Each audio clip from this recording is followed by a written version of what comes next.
मायके की expensive AC से अच्छी ससुराल की ड्रम एसी कूलर। सुबह 9 बजे मेंशन के बाहर खड़ी ओपन कार में गर्मियों के कपड़े पहने हुए सुभाष, ललिता, शुभी और राहुल बैठे हैं। उनके पास बलून्स, वाटर बॉल्स और ट्यूब्स हैं। ड्राइवर सीट पर बैठा राहुल बार बार हॉर्न बजा रहा है। सभी की नजरें दरवाजे पर टिकी हैं। तभी ललिता कहती है, निकिता क्या करने लगी, जल्दी आओ, हम सब जा रहे हैं वाटर पार्क।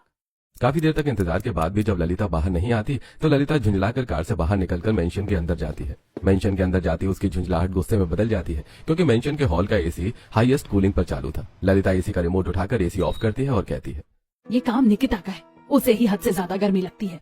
निकिता को ढूंढने के लिए ललिता जैसे जैसे मेंशन के कमरों में जाती उसका गुस्सा बढ़ता जाता, क्योंकि हर एक कमरे के एसी हाईएस्ट कूलिंग पर ऑन थे और उसे हर एक एसी बंद करना पड़ रहा था। ललिता गुस्सा होते हुए कहती है, ये भगवान, ये निकिता सारे एसी ऑन करके ना जाने कहाँ गायब हो गई। हम सब इसकी वजह से रुके हुए, परेशान कर दिया इस लड़की ने। जब से पैदा हुई है तब से परेशानी ही बनी हुई है हमारे लिए। दोनों फ्लोर के हर एक कमरे के एसी बंद करके ललिता छत पर जाती है। वहां से वो मेंशन के सामने वाले छोटे से घर की तरफ देखती है। घर के खुले दरवाजे से उसे रानू के पास फर्श पर बैठी निकिता दिखती है। ओ निकिता! ललिता गुस्से में मेंशन से बाहर निकलती है और जैसे ही कार के पास पहुंचती है, अरे कहाँ जा रही हो और निकिता कहाँ है? निकिता वही है जहाँ अक्सर होती है और मैं उसे लेने जा रही हूँ। ऐसा कहकर ललिता तेज कदमों से रानू के घर पहुंच जाती है। रानू का घर छोटा सा 2 कमरों वाला टीन की छत वाला गरीब खाना है, जिसमें रानू अपने परिवार के साथ रहती है। रानू के घर में गर्मी से बचने के लिए सिर्फ एक पुराना टेबल फैन है। ललिता रानू के घर पहुंचकर देखती है कि फर्श पर बैठी निकिता कुल्फी खा रही है और उसके बगल से रानू बैठी है। ये देखकर ललिता गुस्से में कहती है, घर में इतने एक्सपेंसिव एसी हैं और तू यहाँ आकर इस पुराने पंखे की हवा में बैठी। कॉलोनी में इतने सारे अमीर घर हैं और तुझे आने के लिए यही गरीब घर मिलता है। बहन जी, बच्ची को डांट क्यों रही है? ये बच्ची नहीं है, बड़ी हो चुकी है। और हाँ, मुझसे रिश्ता जोड़ने की जरूरत नहीं है। मैं तुम जैसे गरीबों के लिए सिर्फ मिसेज ललिता हूँ। ऐसा कहकर ललिता निकिता का हाथ पकड़कर खींचने लगती है और कहती है, चल, तेरी वजह से हम बहुत लेट हो गए हैं। जैसे ही ललिता उसे घर से बाहर निकालती है, निकिता बेचैन हो जाती है और कहती है, गर्मी गर्मी। तू एक्सपेंसिव एसी छोड़कर यहाँ पंखे की हवा में आकर बैठी, तब गर्मी नहीं लगी। अब वाटर पार्क में नहाना आराम से, वहाँ गर्मी नहीं लगेगी तुझे। ऐसा कहकर ललिता उसे खींचकर कार तक ले जाती है और जबरदस्ती कार में बिठाती है। राहुल कार स्टार्ट करता है और कुछ देर में वो सभी वाटर पार्क में होते हैं। पार्किंग में कार पार्क करके पूरा परिवार वाटर पार्क के एंट्री गेट पर इकट्ठा होता है। तभी सुभाष कहता है, देखो तुम सब ज्यादा मस्ती मत करना और माँ तुम ज्यादा गहरे पानी में मत जाना। लोगों को लगना चाहिए कि हम वेल मैनर्ड हैं। तभी निकिता की नजर एंट्री गेट पर लगे छोटे से वाटरफॉल पर पड़ती है और वो जाकर उसके नीचे बैठकर छोटे बच्चों की तरह दोनों हाथों से पानी उछालने लगती है। आते जाते लोग उसे देखकर हंसने लगते हैं। तभी उसके पास सिक्योरिटी गार्ड आता है और, अरे ये लड़की किसके साथ है? जितेंद्र की आवाज सुनकर ललिता और सुभाष का ध्यान निकिता पर जाता है। वो भागकर उसके पास जाते हैं। तुम वहां क्या कर रही हो? जल्दी से बाहर निकलो। अपने पापा की तेज आवाज सुनकर पूरी तरह भीग चुकी निकिता घबराकर वहां से उठकर कंफर्ट ढूंढने के लिए अपनी माँ से लिपट जाती है। मम्मा, मम्मा। सिक्योरिटी गार्ड ललिता के पास आता है और, तो ये आपके साथ है? हाँ, ये मेरी बेटी है, बस थोड़ी सी नासमझ है। जितेंद्र ध्यान से निकिता को देखता है और, मैडम आपकी बेटी ना समझ नहीं बल्कि दिमागी रूप से कमजोर है। इसे साथ में क्यों लाई हो यहाँ पर? अगर इसके साथ कोई एक्सीडेंट हो गया या खुद एक्सीडेंट कर बैठी तो इसका जिम्मेदार कौन होगा? ऐसे बच्चे खुद के लिए और दूसरों के लिए खतरनाक साबित होते हैं। आप चिंता मत करो भैया, मैं इसे अपने से दूर कहीं नहीं जाने दूंगी, अपने पास ही रखूंगी। ललिता को समझाने पर सिक्योरिटी गार्ड वहां से चला जाता है और ललिता का पूरा परिवार वाटर पार्क के अंदर जाकर फुल एंजॉय करता है और ललिता निकिता को लिए वाटर पार्क के एंट्री गेट पर ही खड़ी रह जाती है। फैमिली के साथ एंजॉय करने आई थी और बेबी सिटर बनकर यहाँ खड़ी हूँ। शाम होने पर ललिता का पूरा परिवार कार में बैठकर घर वापस लौट जाता है और वो सभी एसी की ठंडी हवा में हॉल में बैठे आइसक्रीम खा रहे होते हैं। फिर भी निकिता को गर्मी लगती है। एसी, एसी, इतने लोगों के बीच मेरी बेइज्जती करवा के भी तुझे ठंडक नहीं मिली? चलो मैं देती हूँ तुझे एसी की हवा। ललिता निकिता का हाथ पकड़कर उसे उसके फर्स्ट फ्लोर वाले रूम में ले जाकर बंद कर देती है और वापस हॉल में सब लोगों के साथ आकर बैठ जाती है। कमरे का एसी बंद करके रिमोट अपने साथ ले गई थी। निकिता गर्मी में पसीने पसीने हो जाती है। गर्मी, गर्मी। जब कोई उसकी पुकार नहीं सुनता तो निराश निकिता दरवाजे पर ही बैठकर कुछ प्यारी यादों में खो जाती है। उसे याद आता है कि जब वो रानू के घर जाती थी तब वहां रानू और उसके घर वाले कैसे प्यार से उसे आइसक्रीम खिलाते थे, गर्मी में उसे हाथ से पंखा करते थे। वहां जाना है, वहां जाना है। पुरानी बातें याद करते ही वो उठकर खड़ी हो जाती है और बेड से चादर निकालकर उसे बेड के पैर से बांधकर खिड़की से बाहर फेंक देती है और उसके सहारे नीचे उतरकर रानू के घर पहुंच जाती है। कुछ देर बाद हॉल में सब लोगों के साथ बैठी उसकी दादी मालती, बहू काफी देर तक निकिता को सजा दे दी, जाओ उसे कमरे से बाहर निकाल लाओ, वो भी इस परिवार का सदस्य ही है।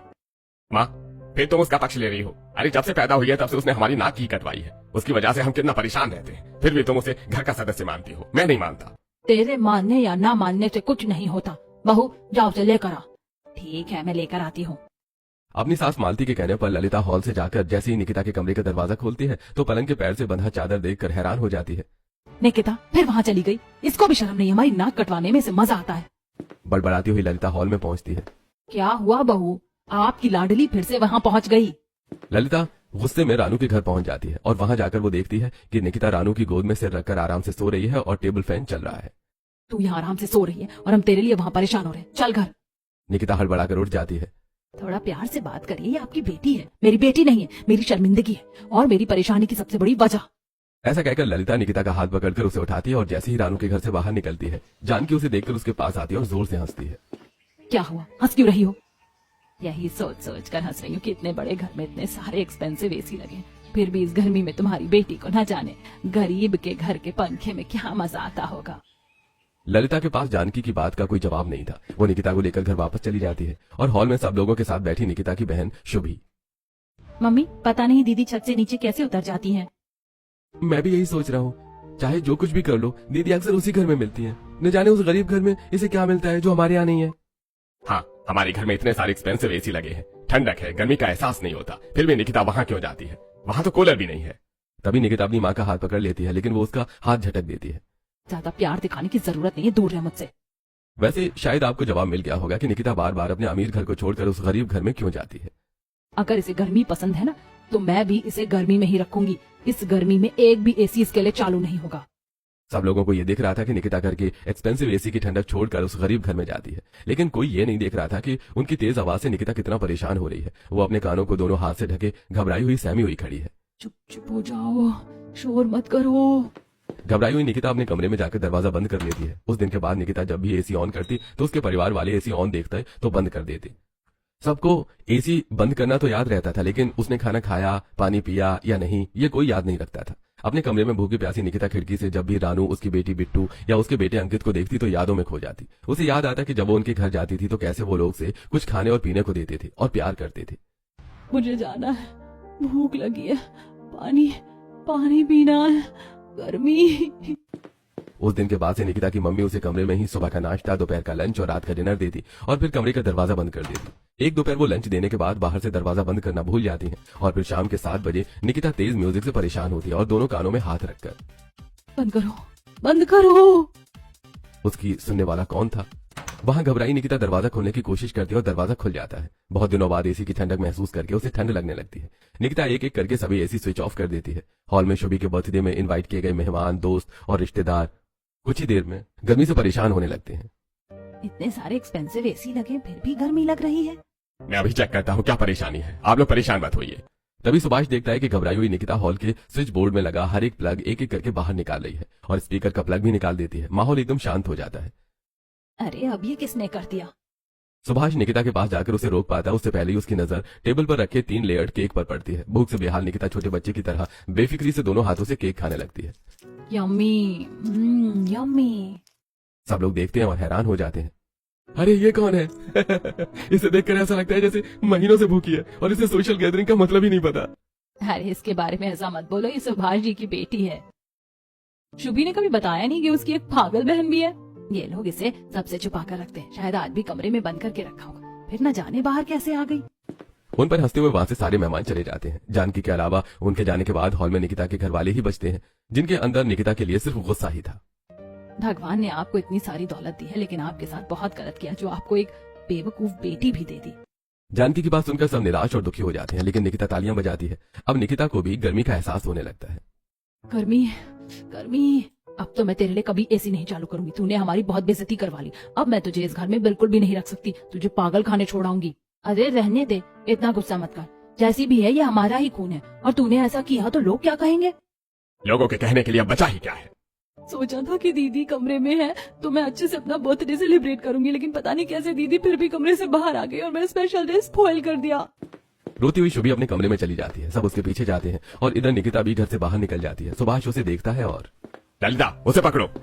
नहीं, जाने दो उसको वही घर प्यारा है तो अब उसे वहीं रहने दो।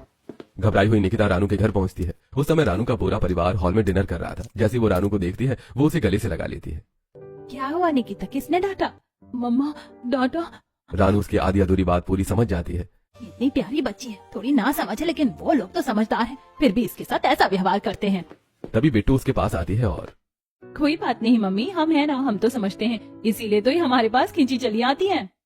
निकिता उस रात रानू के घर में रुकती है, वहीं खाना खाकर वही सोती है और अगले दिन की सुबह वो खोई खोई रहती है। फर्श पर बैठी निकिता को खुश करने के लिए अंकित उसे चॉकलेट देता है और चलो निकिता पार्क घूम कर आते हैं। नहीं, पार्क नहीं, वहाँ शोर होता है। अंकित निकिता का हाथ पकड़ता है और अरे मैं हूं ना, घबराओ मत, कुछ नहीं होगा।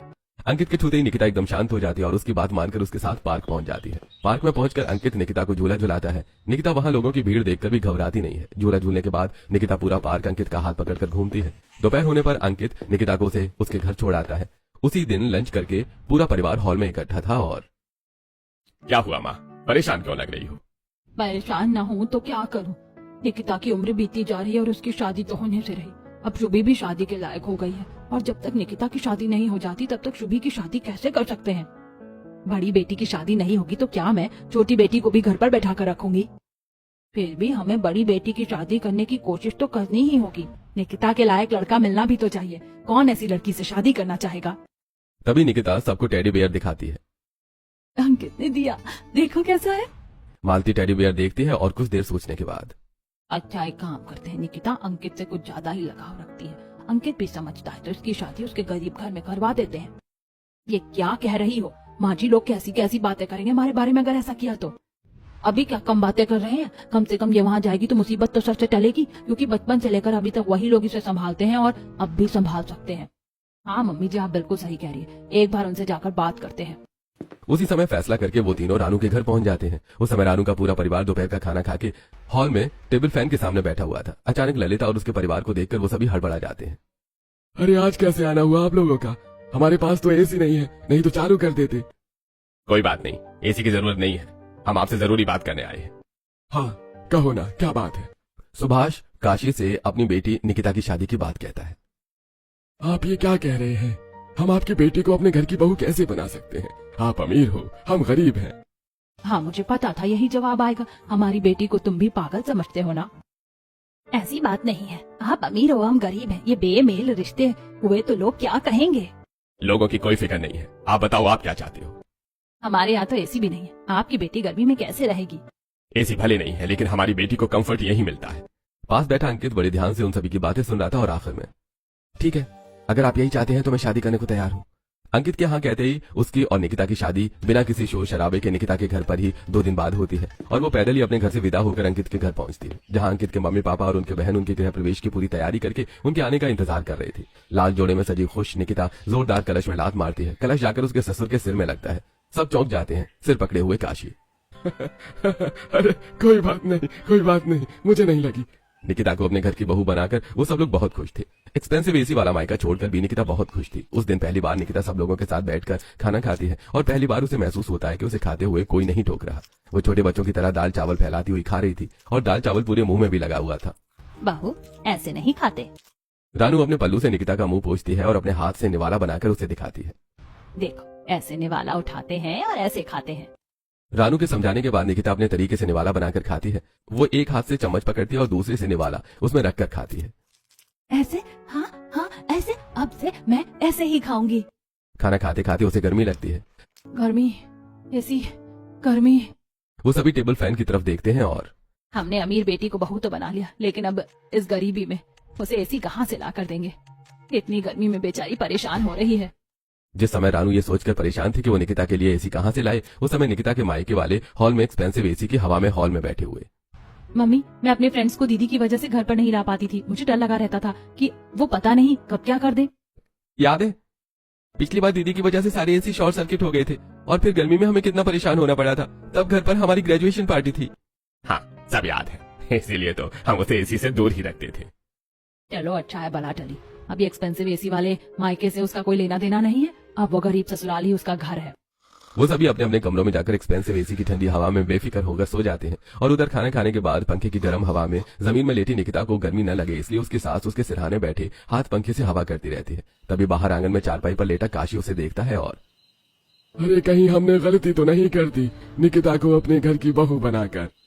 तुम ऐसी बातें क्यों कर रहे हो? हमने कोई गलत फैसला नहीं किया, सही फैसला किया। तुम सोचो कि अगर इसे अमीर मायके में सब कुछ मिल रहा होता तो ये हमारे यहाँ थोड़ी ना आती। ये ना समझ सिर्फ प्यार की भूखी है। हम भी इसे निराश नहीं करेंगे। इसके लिए चाहे हमें जो करना पड़े, प्यार में कमी नहीं होगी। रानू और काशी ने निकिता को पूरी तरह अपना लिया था। अगली सुबह पूरा परिवार हॉल में पंखे की हवा में बैठा चाय पी रहा था। तभी निकिता